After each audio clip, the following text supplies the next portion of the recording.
ৰাজ্যিক অঙ্গনবাদী কৰ্মী সহায়তা সন্থাৰ ৰাজ্যিক সম্পাদিকা। আমি অসম ৰাজ্যিক অঙ্গনবাদী কৰ্মী সহায়তা সংগঠন CITৰ অন্তৰ্গত সংগঠন।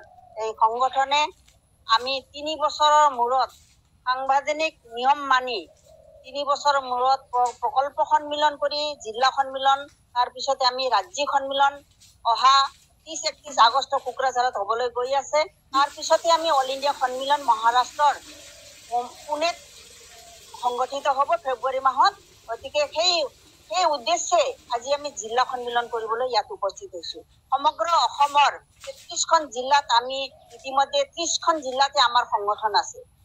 এই সংগঠনে আমি আমাৰ আঁচনিখন ৰক্ষাৰ লগতে আমাৰ কিছুমান সমস্যা আমি অৱগত কৰি আলোচনাৰ মাধ্যমেৰে অৱগত কৰি আমি ক'বলৈ বিচাৰিছোঁ যে বিগত সময়ত দেখিছে সকলোৱে আমি আন্দোলনৰ পথত আছোঁ। কিয় আন্দোলনৰ পথত থাকিব লগত? এটা আঁচনি ৰূপায়ণৰ ক্ষেত্ৰত সম্পূৰ্ণ অসমত 230টা ব্লকত 1,21,000 কৰ্মী সহায়িকাই নিয়োগ হৈ আছে। এবাৰ এটা চেণ্টাৰত অংগনবাদী কৰ্মী আৰু সহায়িকা।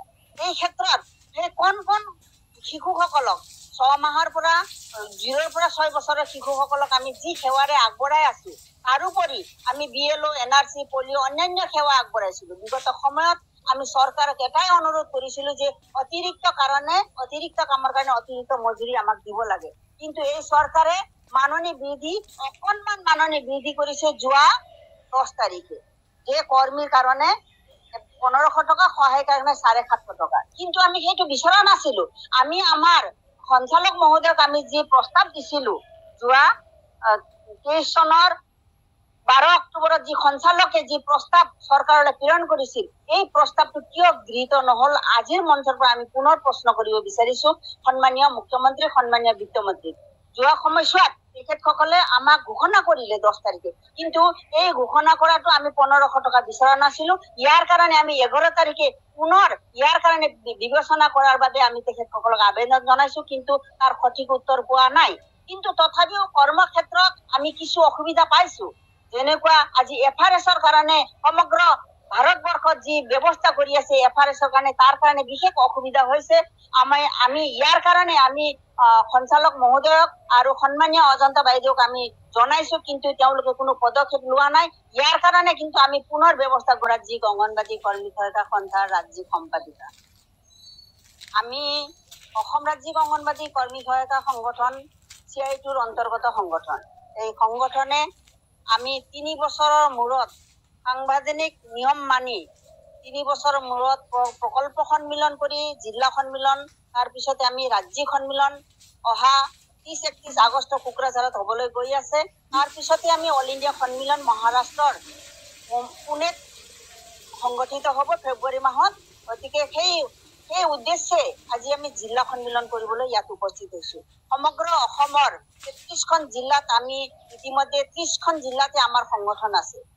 এই সংগঠনে আমি আমাৰ আঁচনিখন ৰক্ষাৰ লগতে আমাৰ কিছুমান সমস্যা আমি অৱগত কৰি আলোচনাৰ মাধ্যমেৰে অৱগত কৰি আমি ক'বলৈ বিচাৰিছোঁ যে বিগত সময়ত দেখিছে সকলোৱে আমি আন্দোলনৰ পথত আছোঁ। কিয় আন্দোলনৰ পথত থাকিব লগত? এটা আঁচনি ৰূপায়ণৰ ক্ষেত্ৰত সম্পূৰ্ণ অসমত 230টা ব্লকত 1,21,000 কৰ্মী সহায়িকাই নিয়োগ হৈ আছে।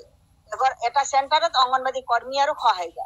এই ক্ষেত্ৰত সেই কোন শিশুসকলক 6 মাহৰ পৰা 0ৰ পৰা 6 বছৰৰ শিশুসকলক আমি যি সেৱাৰে আগবঢ়াই আছোঁ, তাৰোপৰি আমি BLO, NRC, পলিঅ' অন্যান্য সেৱা আগবঢ়াইছিলোঁ। বিগত সময়ত আমি চৰকাৰক এটাই অনুৰোধ কৰিছিলোঁ যে অতিৰিক্ত কামৰ কাৰণে অতিৰিক্ত মজুৰি আমাক দিব লাগে।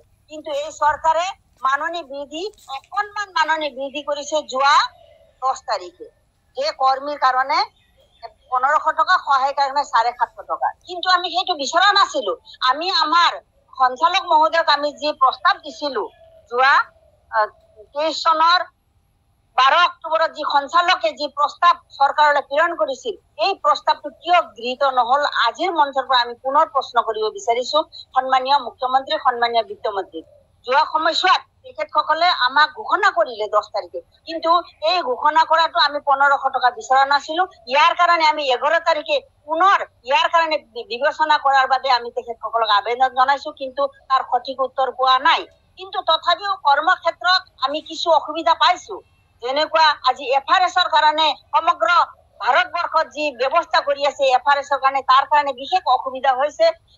আমি ইয়াৰ কাৰণে আমি সঞ্চালক মহোদয়ক আৰু সন্মানীয় অজন্তা বাইদেউক আমি জনাইছো, কিন্তু তেওঁলোকে কোনো পদক্ষেপ লোৱা নাই। ইয়াৰ কাৰণে কিন্তু আমি পুনৰ ব্যৱস্থা